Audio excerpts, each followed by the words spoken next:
Good afternoon, another drive-through with Don. I want to talk about smiling. And I know that sounds very strange, but I wanted to start off with a story, and it's a true story. Some years ago, I was working with a leader of a business, big, fast-growing business, and he was, by definition, he had to be very focused, very to the point, very direct, and a lot of high risk, a lot of debt in this type of business, and dealing with a lot of large 800-pound gorillas that can ruin you. And so under a fair amount of stress, but they were very successful. In the course of doing this, though, a lot of people were concerned because he didn't seem very friendly, like he liked people, he wanted to interact.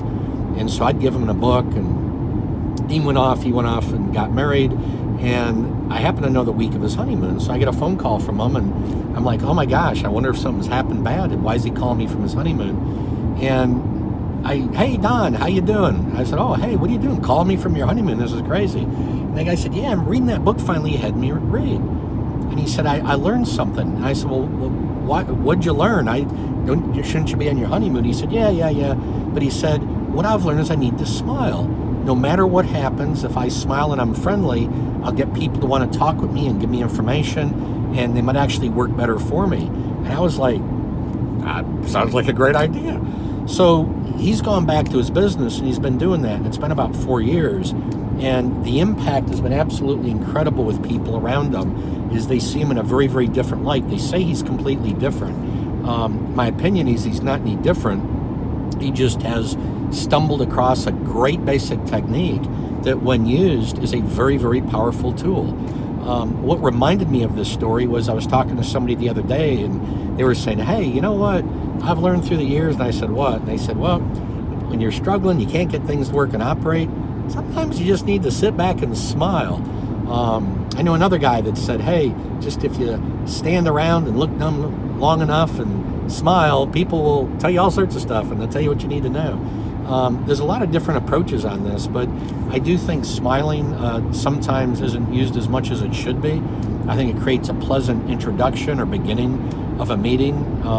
I know as I've smiled more, part of it's been truly smiling, because as I've gotten older, I really, quite frankly, have learned how to enjoy life better.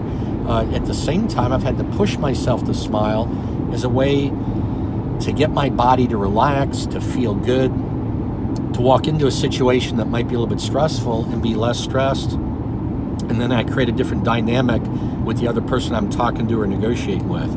So I think smiling is very underrated. It's pretty basic, but a lot of people that I've assigned the task that how can you smile more often over the next 60 days? It's amazing how they get to the end of that 60 days and realize not just has their life been better and more enjoyable, the people around them are enjoying themselves more, but more importantly, they're also getting better results, and the relationships seem to be better with more openness. So I know this is a little basic, but smile more.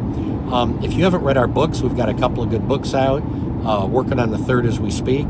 We've done podcasts and videos like this, and if you have a question or love to chat because you run an organization or own a company, my cell phone is 919-368-9008. Thank you very much.